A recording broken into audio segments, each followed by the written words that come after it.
Hola amigo, ¿qué tal? ¿Cómo le va? Gustavo Ábalos en el Árbol de la Vida. Estas semanas tenemos que ver los artículos de fe y declaración oficial uno y 2. Estas declaraciones oficiales son temas muy sensitivos. Voy a tratar de ver la parte histórica, tocar algunos puntos, algunas historias y, y pasar esta semana, dado que hoy es el día de ayuno y testimonio. Espero que hayan podido compartir su testimonio y si no, tienen la oportunidad de compartir su testimonio con su familia o en alguna reunión que tengamos en esta semana. Se aproxima la fecha en que recordamos a nuestro Salvador y Redentor, que vino y nació en Belén, allá en Jerusalén. Recordamos a él. Estos artículos de fe fueron, se lo conoce así, eh, José Smith lo mandó el 1 de marzo de 1842 a un editor de un periódico en Chicago que era en Estados Unidos. Fueron como notas que le envió porque le preguntó en qué creía la iglesia, cuál era sus creencias. Y esas notas se publican en Time and Season, un periódico de Naboo. Y esta publicación constituye el origen de lo que conocemos nosotros como los artículos de fe. Estos artículos de fe están ubicados al último de la perla de gran precio. No vamos a tocar todos estos puntos porque lo hemos visto a través de temas que hemos tocado en Doctrina y Convenios. Hemos tocado mucho de estos temas, pero hay algunos de estos que quería mencionarlo brevemente como un punto para que podamos pensar y recordar y meditar, ¿no? Pero quería leerlo para empezar. De esto dice, en los años que siguieron a la muerte del profeta Josemi, la Iglesia amplió las escrituras de los santos de los últimos días, agregando los artículos de fe a la perla de gran precio y las declaraciones oficiales uno y 2, que son las que vamos a ver, a doctrina y convenios. Los artículos de fe son 13 breves declaraciones de creencias escritas por el profeta José Smith. La declaración oficial uno contiene escrito del presidente Wilbur Woodruff revelados por el Señor para que los santos dejaran de contraer matrimonios plurales a finales del siglo XIX. La declaración oficial 2 es el anuncio de una revelación dada en 1978 al presidente Spencer W. Kimball, que proporcionó más evidencia de que el Padre Celestial ama a todos sus hijos y que todos son iguales ante Dios. Ese anuncio hizo posible que todos los hombres dignos recibieran el sacerdocio de Dios y que todos los miembros dignos de la iglesia fueron investidos en el templo.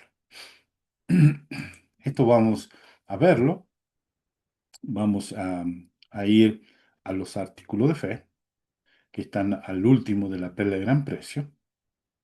Em, y estos son lo que en realidad, yo me acuerdo porque cuando salí a la misión nos pidieron que pudiéramos memorizar los artículos de fe.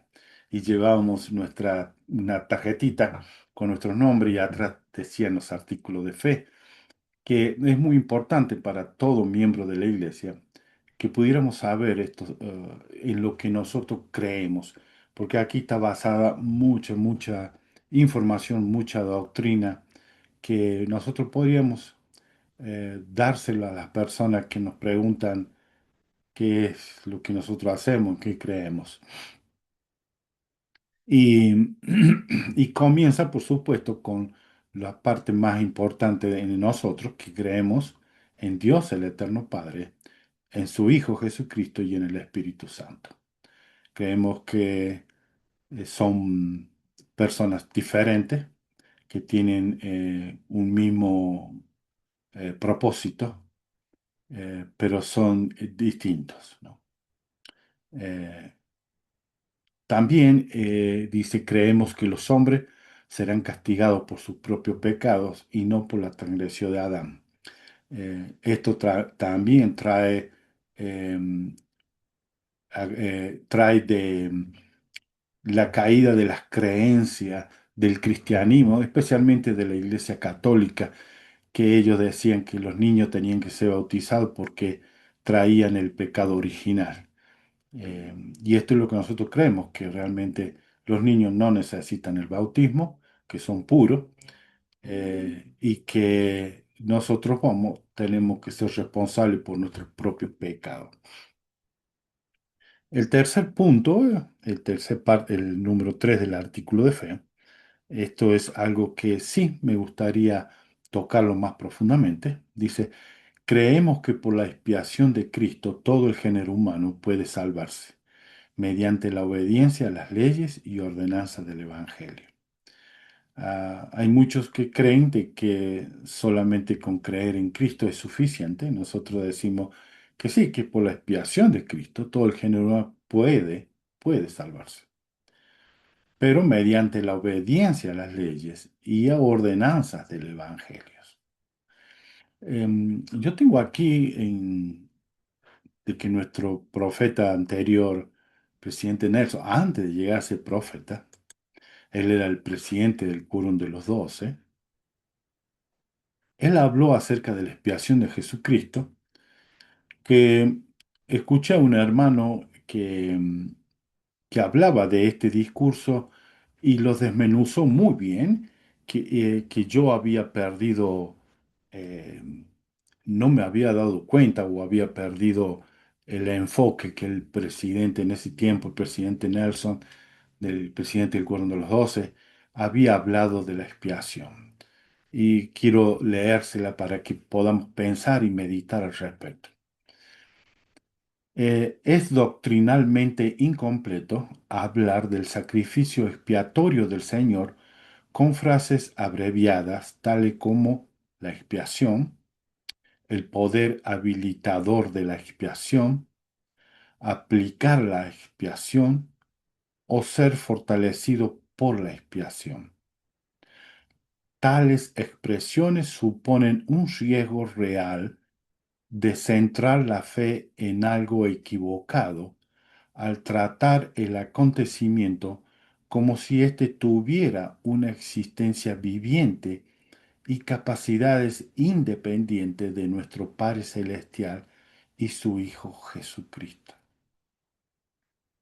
Bajo el gran plan eterno del Padre, es el Salvador quien sufrió. Es el Salvador quien rompió las ataduras de la muerte. Es el Salvador quien pagó el precio de nuestros pecados y transgresiones y quien los limpia con las condiciones de que nos arrepintamos. Es el Salvador quien nos libera de la muerte física y espiritual. No existe una entidad amorfa llamada la expiación, a la que podamos acudir en busca de socorro, sanación, perdón o poder. Jesucristo es la fuente. Términos sagrados como expiación y resurrección describen lo que el Salvador hizo, según el plan del Padre, para que podamos vivir con esperanza en esta vida y obtener la vida eterna en el mundo venidero. El sacrificio expiatorio del Salvador, el acto central de toda la historia de la humanidad, se comprende y se aprecia más cuando lo relacionamos expresa y claramente con Él. Y esto es, muchas veces nosotros cometemos, no es un error grave, pero a veces podemos cometer este error de hacer que la expiación sea como una herramienta independiente, que no forme parte de Jesucristo. Y hablamos de la expiación como si fuera algo que no está relacionado con Jesucristo. Es como decir, eh, este clavo fue puesto gracias al martillo, o este tornillo fue sacado gracias al destornillador. Y en realidad ese clavo y ese tornillo son herramientas. Yo lo hice, yo saqué ese clavo, yo puse ese clavo y saqué ese tornillo. Y esto es lo mismo cuando hablamos de la expiación. Muchas veces podemos llegar a que nuestra mente o nuestro corazón tome a la expiación como una entidad independiente. En realidad debemos decir, gracias a Jesucristo que hizo la expiación, nosotros podemos, por medio del arrepentimiento, volver a la presencia de nuestro Padre Celestial. Esto nomás quería que podamos meditar, recordar, me ayudó muchísimo pensar de una forma diferente porque en realidad veíamos a la expiación como algo, una herramienta diferente, ¿no? Y no a Jesucristo, que Él sufrió por eso. Em, También en los artículos de fe, quería ir al versículo 7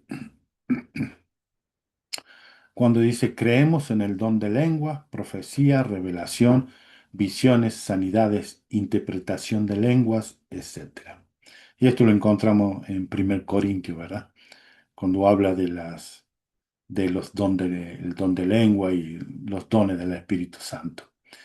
Pero me gustaría recalcar en esto solamente un poquito.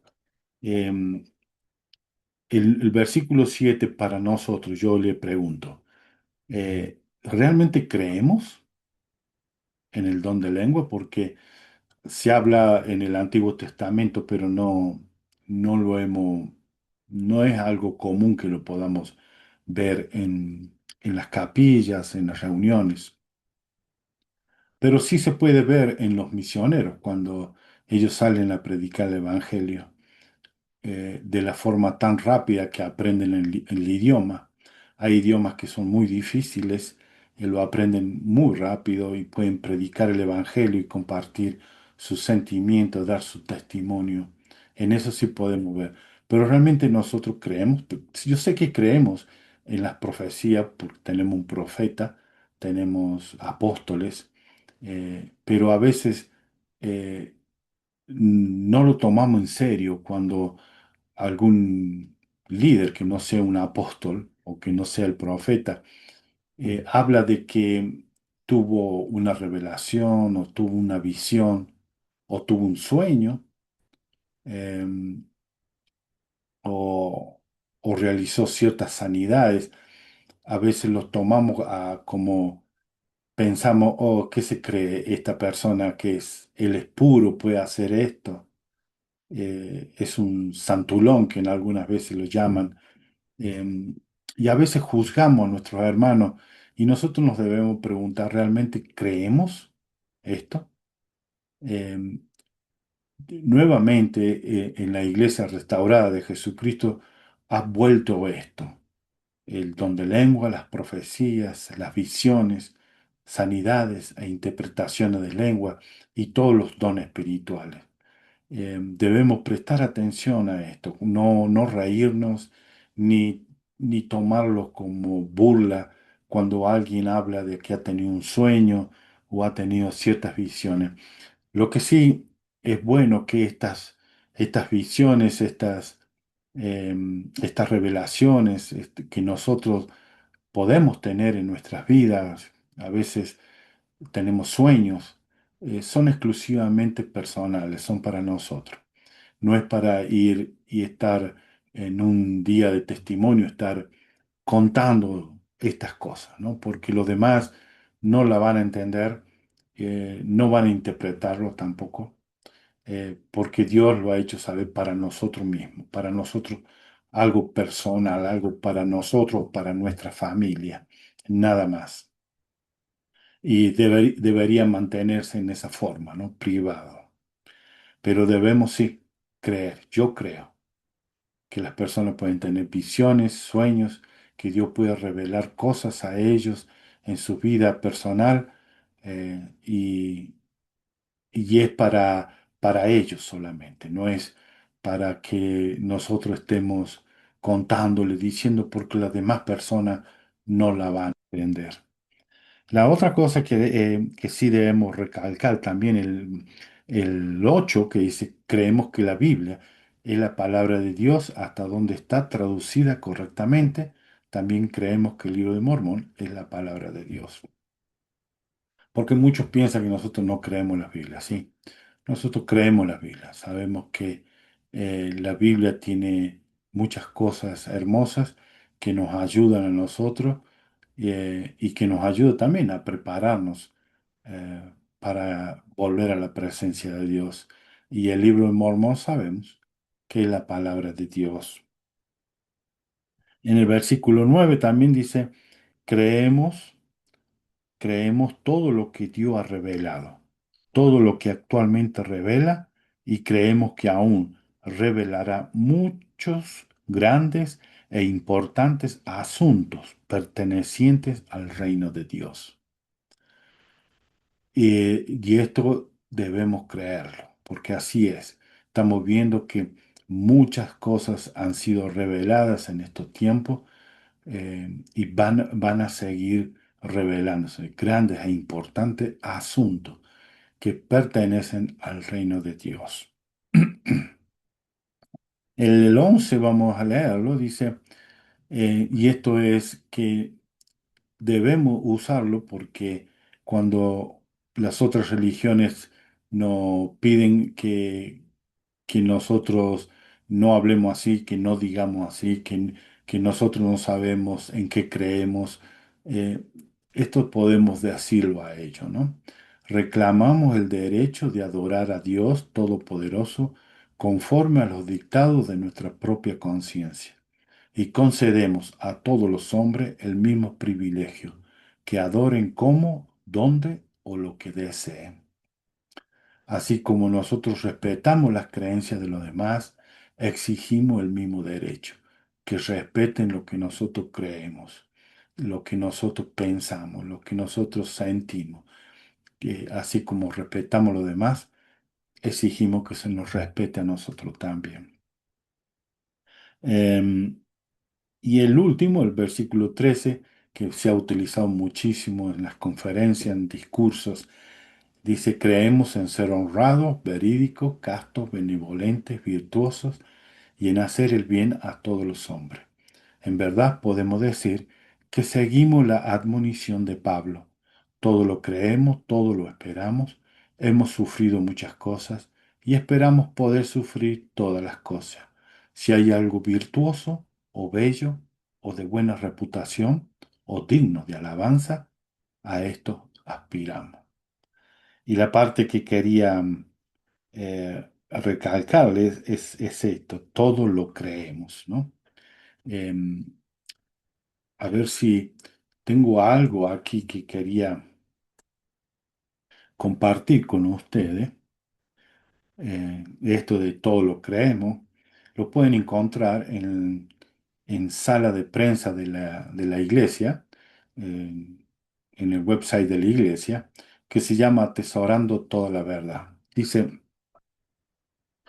a pesar de esta confusión, la verdad de las cosas no es algo que tengamos que ignorar. Aristóteles tenía razón. Todos los hombres desean por naturaleza conocer, pero si no hubiera verdad, no habría nada que saber.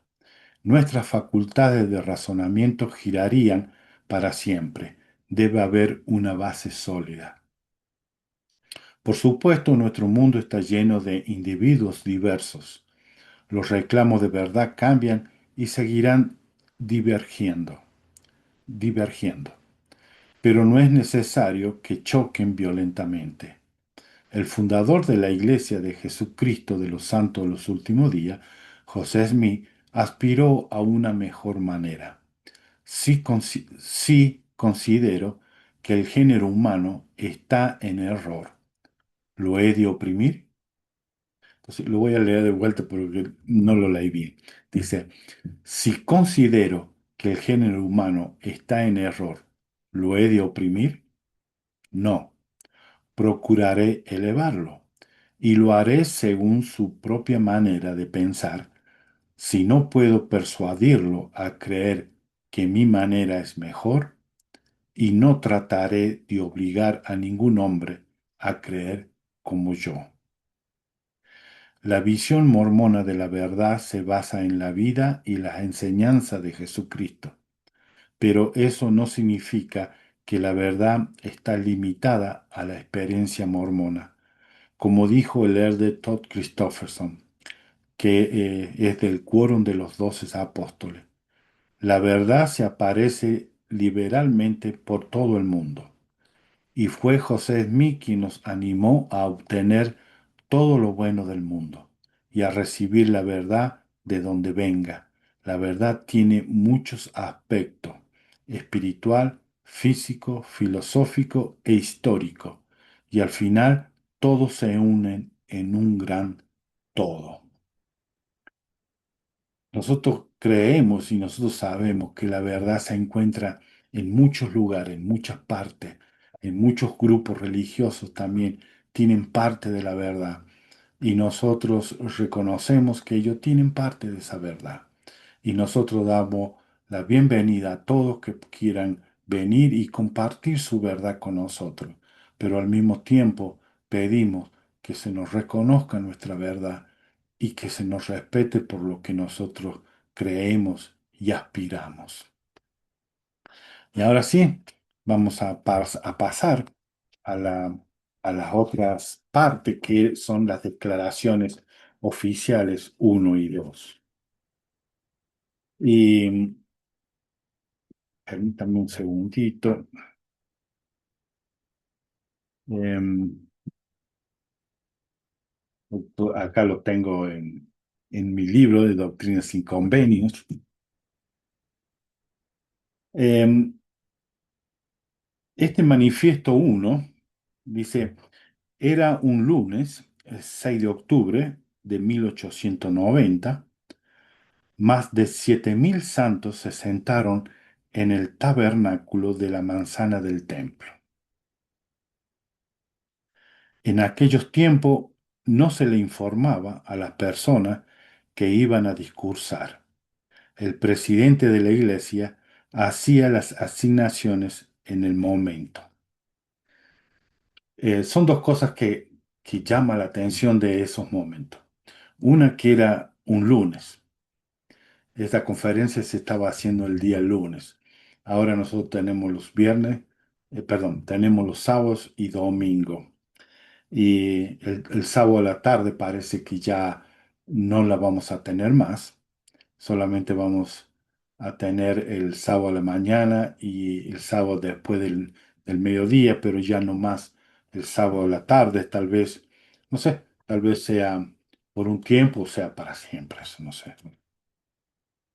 Y la otra cosa que me llamó la atención era que el presidente asignaba en ese momento quién iba a hablar.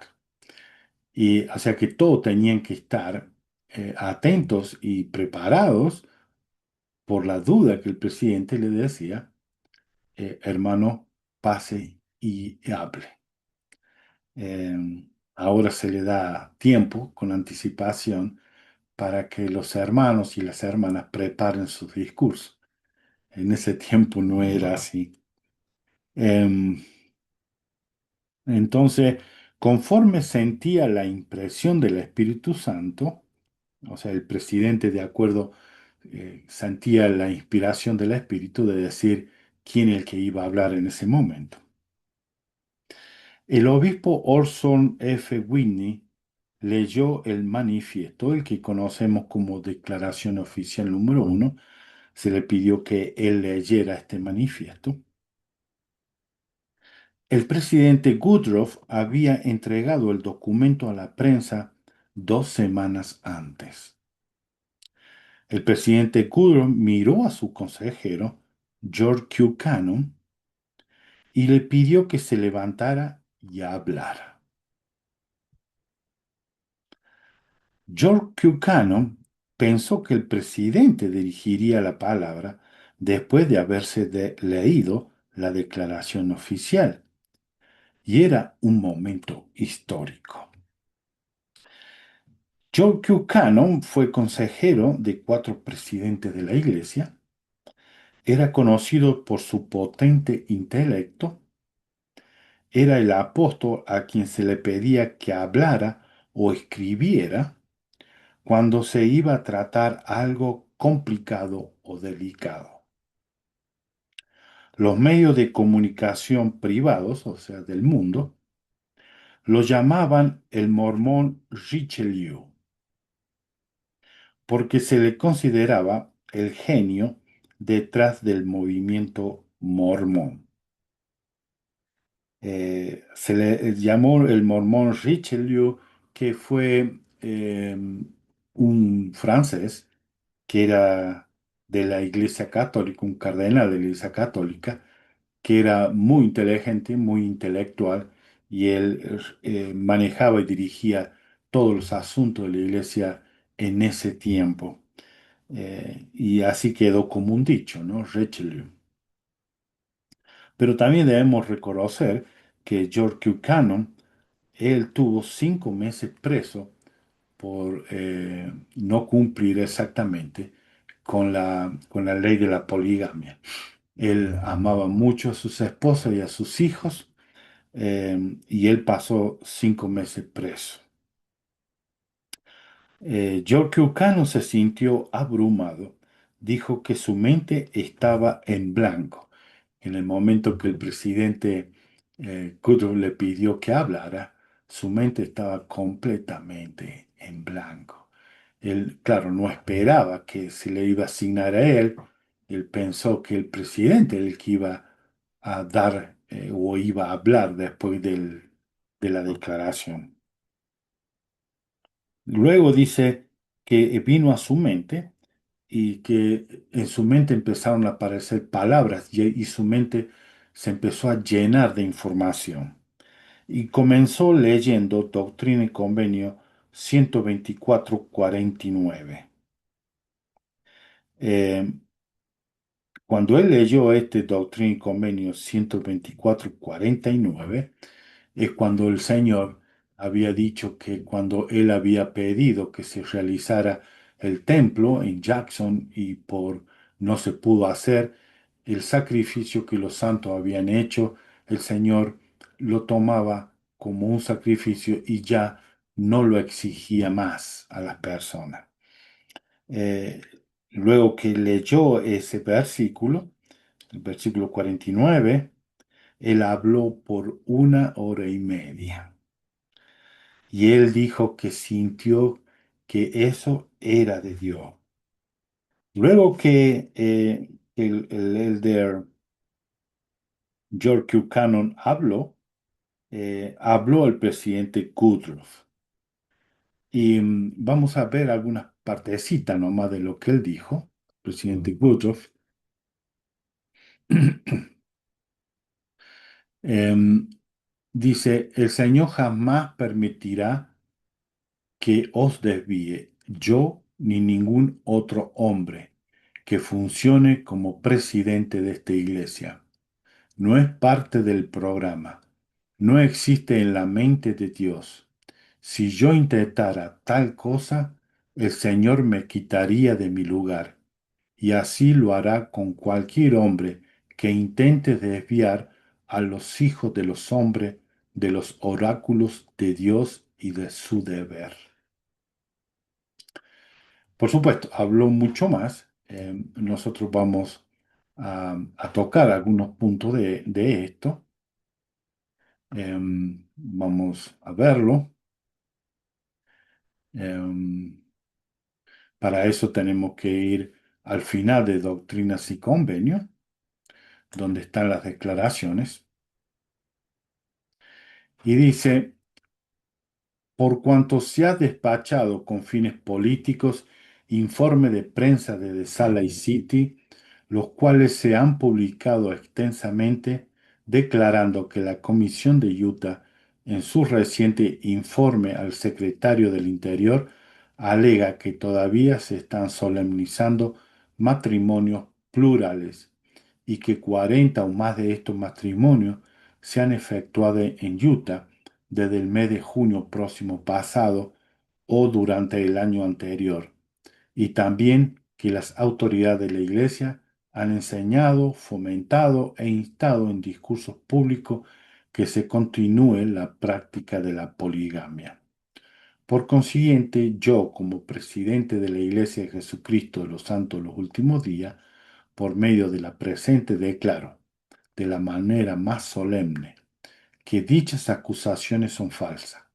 No estamos enseñando la poligamia o matrimonio plural, ni permitiendo a persona alguna su práctica. Niego que durante el plazo mencionado se haya solemnizado 40 o cualquier otro número de matrimonios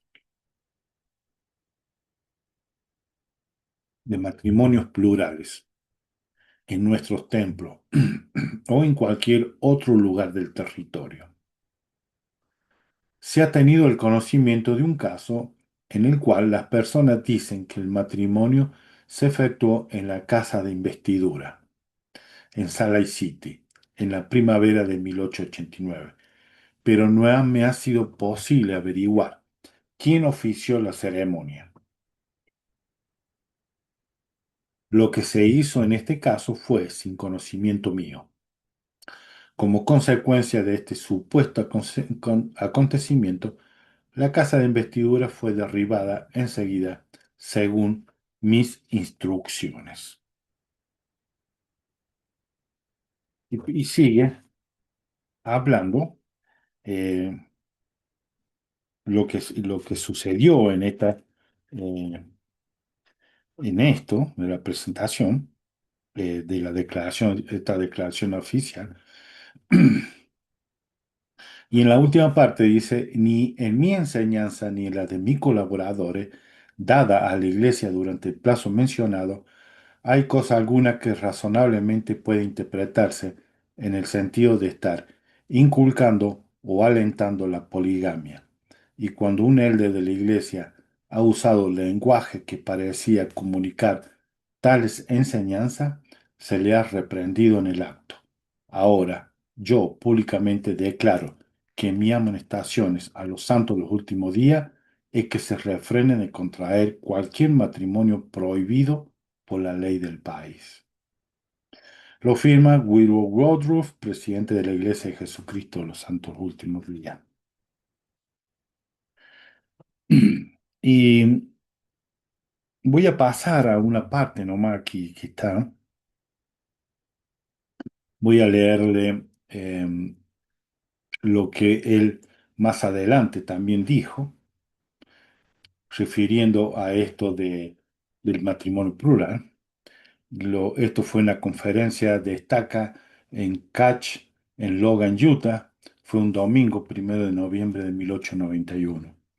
Dice, continuar intentando llevar a la práctica el matrimonio plural con las leyes de la nación en contra de ella y la oposición de 60 millones de personas y a costa de la confiscación y la pérdida de todos los templos y la suspensión de todas las ordenanzas que en ellos se efectúan tanto por los vivos como por los muertos, y el encarcelamiento de la primera presidencia, así como de los doces y de los que están a la cabeza de su familia en la iglesia, y en la confiscación de la propiedad personal de la gente, todo lo cual de por sí daría fin a la práctica.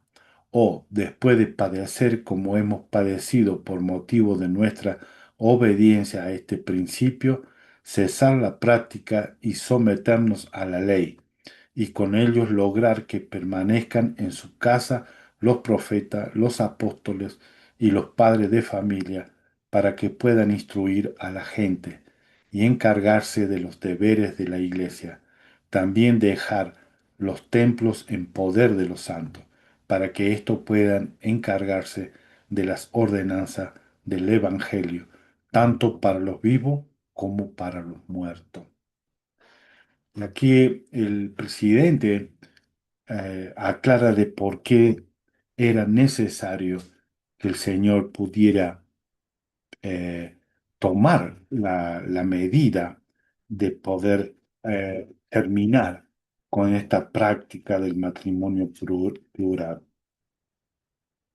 Y, em,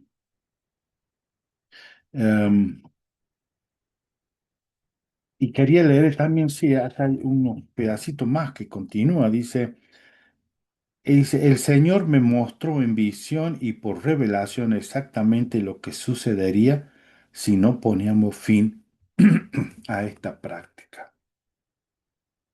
Em, es importante poder recordar que el Señor a veces pone leyes y también el Señor pide que se deje de cumplir ciertas leyes o mandamientos.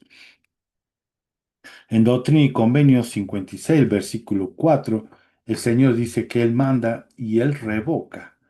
En el versículo 5 también dice que Él cuando revoca da un nuevo mandamiento.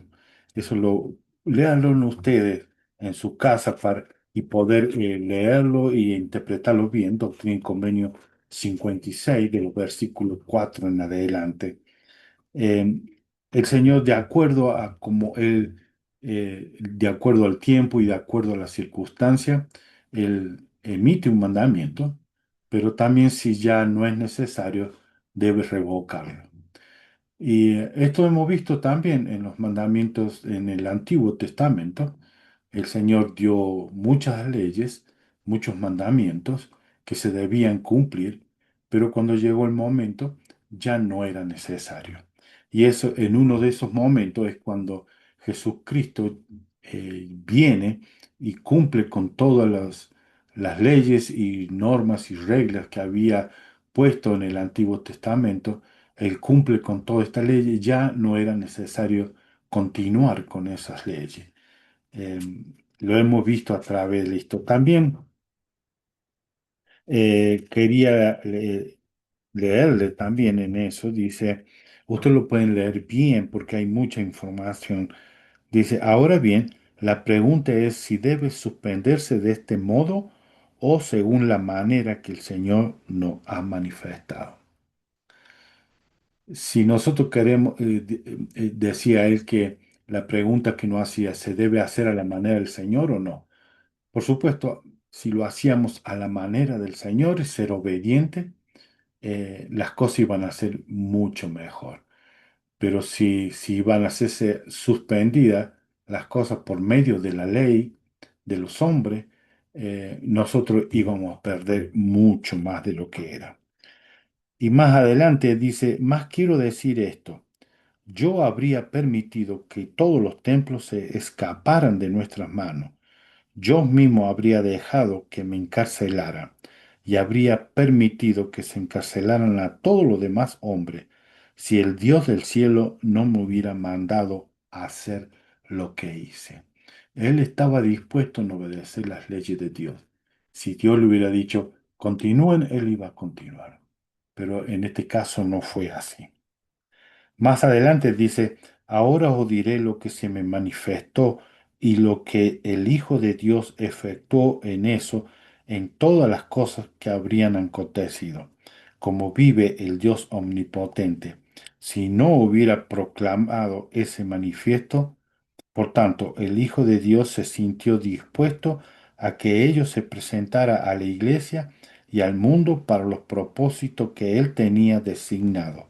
El Señor había decretado el establecimiento de Sión, él había decretado la terminación de este templo.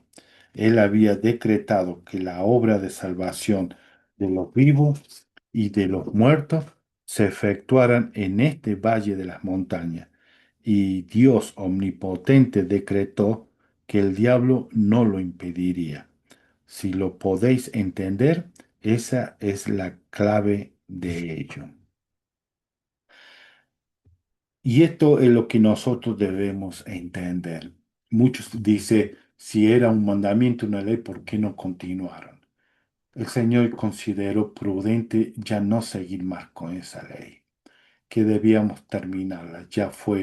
Fuimos probados, cumplieron y ya el Señor no los requería más.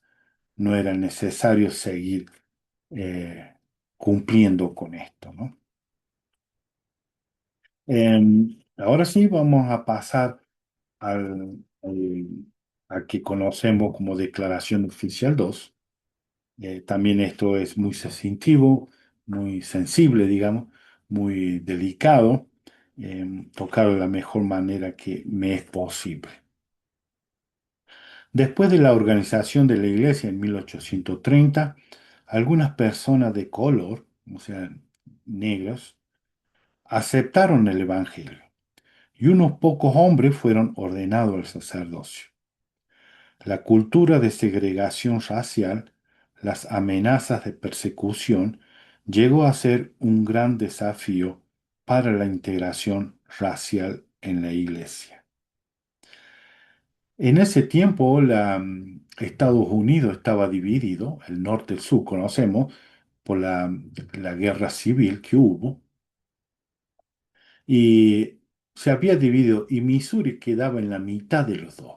Missouri tenía algunos que estaban en contra de la esclavitud, otros que estaban de acuerdo a la esclavitud. Y ya allí, cuando ya empezaron a llegar los que eran ellos, decían los mormones, ellos sabían que los mormones estaban en contra de la esclavitud. Y para ese tiempo ya se aproximaba el tiempo de la votación, de la elección, y ellos vieron a los mormones como los enemigos de la esclavitud. Y cuando José Smith se postuló como presidente, y una de sus bases era no a la esclavitud, esto trajo una persecución terrible para los santos. Comenzando la década de 1850, la Iglesia adoptó pautas que restringían el acceso de los miembros de color, o sea, de los negros, a la plena participación en la Iglesia, al declarar que no podían recibir o no podían ser ordenados al sacerdocio ni recibir las ordenanzas del templo. Como Peter Kerr probablemente fue la primera persona de color que aceptó el Evangelio restaurado en Kirtland en 1830. También hubo otros como Elijah Abel, Jen Manning James, Q. Walker Lewis y Green Flake. Fueron también algunos de los primeros santos de color. En 1832, los habitantes del condado de Jackson acusaron a los santos de corromper a sus esclavos. Y así continuó esta segregación, continuó por muchos años en los Estados Unidos. Muchos hablan de que esto fue Brigham Young el que impuso. Brigham Young, también como los demás profetas, oraron a Dios para buscar inspiración. No hubo respuesta de Dios en ese momento. Los cielos estaban cerrados para esa pregunta. Si la gente de color podían recibir el sacerdocio y todas las ordenanzas del templo. No llegaba la respuesta a ninguno de ellos. Por más que ellos oraban y pedían al Señor, no había respuesta. Hasta que llegaron los años 1964, cuando sale la ley de los derechos civiles, que se decía que la igualdad y no discriminación. Em, y aquí llegamos a lo que en ese tiempo, en 1978, estaba em, el presidente W. Kimball. Vamos a ir a esta declaración de la declaración oficial. Em, no vamos a leerlo todo, pero vamos a leer una partecita. Dice, el 30 de septiembre de 1978, en la Conferencia General Semestral número 148 de la Iglesia de Jesucristo de los Santos los Últimos Días, el presidente Enoch Tanner, primer consejero de la primera presidencia de la Iglesia, presentó la siguiente: a principios de junio de este año, la primera presidencia anunció que el presidente Spencer W. Kimball recibió una revelación que extiende las bendiciones del sacerdocio y del templo a todo varón que sea miembro digno de la Iglesia.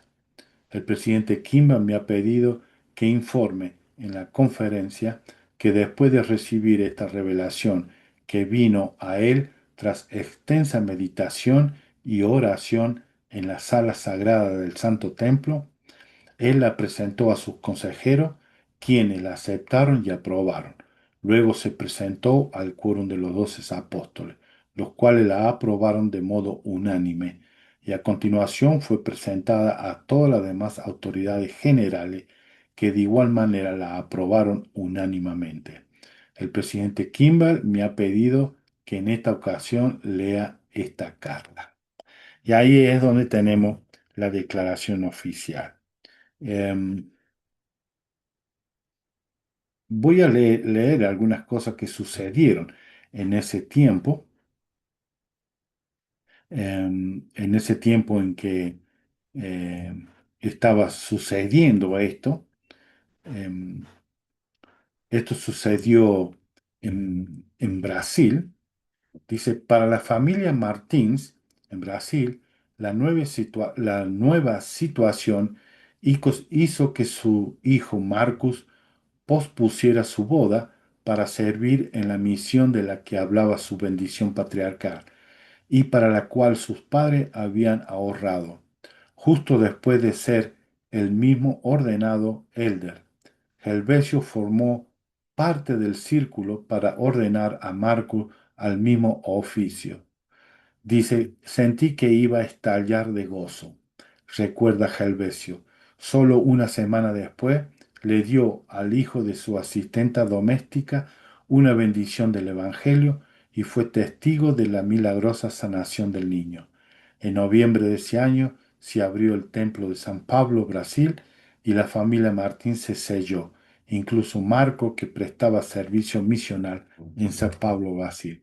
Estas fueron algunas de las bendiciones que sucedieron cuando se leyó o se hizo esto de a todo miembro digno se debía a recibir. Eh, También quería leerle, usted lo puede encontrar en el website de la iglesia, se llama La raza y el sacerdocio. Voy a leer algunos puntos de aquí, ¿no? Y vamos a ir con lo que cuentan estos puntos. Habla ahí de Brasil. Dice, en Brasil en particular presentaba muchas dificultades, a diferencia de Estados Unidos y de Sudáfrica, donde el racismo legal y real llevó a que las sociedades fueran profundamente segregadas. Brasil se enorgullecía de su patrimonio racial abierto, integrado y mixto. En 1975 la iglesia anunció que se iba a edificar un templo en San Pablo, Brasil. Mientras avanzaba la construcción del templo, las autoridades de la iglesia se encontraron con fieles mormones de raza negra y de descendencia mixta que habían contribuido económicamente y de otras maneras a la edificación del templo de San Pablo, aunque comprendía de que no se les permitiría entrar una vez que se hubiera terminado su sacrificio, así como las conversiones de miles de nigerianos y de ganeses en la década de 1960 y 1970, conmovieron a los líderes de la iglesia. Dichos líderes reflexionaron sobre las promesas que otros profetas como Brigham Young habían hecho, diciendo que los miembros de raza negra iban a recibir un día las bendiciones del sacerdocio y del templo. Muchos acusan a Brigham Young de que él era el precursor de haber prohibido a la gente de raza negra a no tener sacerdocio sino del templo. Él sabía que Dios en algún momento iba a permitir que ellos pudieran tener estas bendiciones. Dice, en junio de 1978, después de haber pasado mucha hora en el cuarto superior del templo Salecite suplicando al Señor orientación divina, el presidente de la iglesia, Spencer W. Kimba, los consejeros de la primera presidencia y los miembros del quórum de los 12 apóstoles recibieron una revelación. Ellos dijeron, Él ha escuchado nuestras oraciones y ha confirmado por revelación que ha llegado el día prometido por tan largo tiempo, anunció la primera presidencia el 8 de junio. También allí más adelante dice que en ese tiempo estaba Gordo B. Hinckley, era miembro del Quórum de los Doce, y él dice, él recuerda que, y dijo, en la sala se percibía un ambiente sagrado y santificado. A mí me pareció como si se hubiera abierto un conducto de comunicación entre el trono celestial y el suplicante profeta de Dios arrodillado y rodeado de sus hermanos. Por el poder del Espíritu Santo, todos los hombres que nos hallábamos en aquel círculo supimos la misma cosa. Ninguno de los que estábamos presentes en aquella ocasión volvió a ser la misma persona después de eso. Tampoco la iglesia ha vuelto a ser exactamente la misma. También quería leer lo que dijo el de Bruce McConkie, un apóstol, porque yo también a veces he usado algunas cosas que había escuchado en la iglesia que el de Bruce McConkie no estaba de acuerdo. Y no es así. Él dice, eh, él dijo, luz y conocimiento, que habían borrado el entendimiento limitado anterior. Él dice que era una nueva luz y conocimiento. O sea que él estaba en acuerdo con esa revelación del presidente Kimball. Y quería decirle que actualmente la Iglesia rechaza las teorías formuladas en el pasado que consideraban la piel negra como una señal de desaprobación o maldición divina, o como un reflejo de malas acciones hechas en la vida preterrenal, o que veían los matrimonios interraciales como un pecado, y a las personas de raza negra o de cualquier otra raza o etnia como inferiores de algún modo a cualquier otra persona. Los líderes de la Iglesia condenan actualmente en forma inequívoca todo racismo, pasado y presente y de cualquier manera que se manifieste. No importa todo lo que se haya dicho, pensado anteriormente, ahora, actualmente, la Iglesia rechaza cualquier caso de racismo o cualquier cosa que se interprete de esta forma. Recordemos que muchas veces hemos hablado de la maldición de Caín, de la maldición que recibió los cananitas por medio del hijo de Cam. Canaán era el nieto de Noé, que se le había maldecido con el sacerdocio. No tiene nada que ver. A partir de 1978, la Iglesia condena cualquier acto de racismo. Eh, y para terminar, quería compartir con ustedes lo que José Smith dijo en 1842. El estandarte de la verdad se ha izado. Ninguna mano impía puede detener el progreso de la obra. Las persecuciones se encarnizarán, el populacho podrá conspirar, los ejércitos podrán congregarse y la calumnia podrá difamar, mas la verdad de Dios seguirá adelante, valerosa, noble e independiente, hasta que haya penetrado en todo el continente, visitado toda región, abarcado todo país y resonado en todo oído hasta que se cumplan los propósitos de Dios y el gran Jehová diga que la obra está concluida. Y yo también quiero compartir mi testimonio con ustedes. Yo sé que esta es la iglesia verdadera. Yo sé que esta es la iglesia de Jesucristo y ha sido restaurada en estos últimos tiempos para el beneficio de todos sus hijos. No importa la edad, la religión, la raza, el color, no importa nada, todos somos hijos e hijas de Dios y Él nos ama a todos por igual. Y, y yo sé que nuestro profeta actual, el de los Ox, es el profeta que nos guiará en este tiempo para poder nosotros saber qué es lo que debemos hacer y cómo debemos seguir en este camino para poder compartir a todos. Em,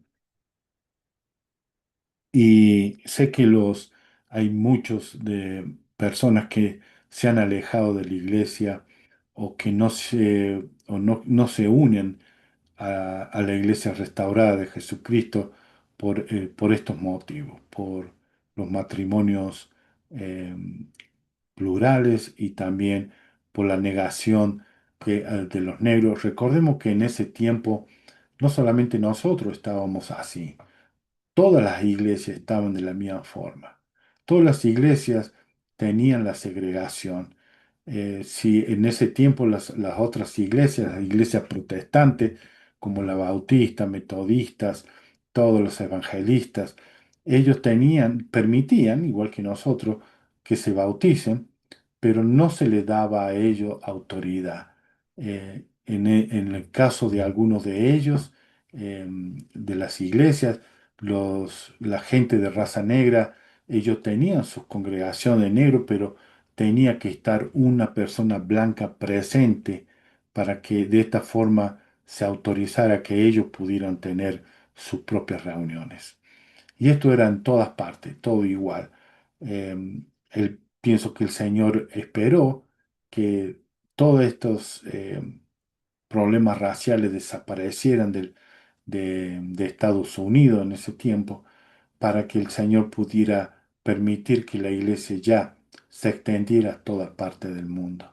Y así fue. Al mismo tiempo que se extendió, el Señor pidió que hay algunas cosas que se dejaran de hacer y otras nuevas vienen. Y vamos a seguir teniendo, porque esta es una iglesia viva, una iglesia que está viva.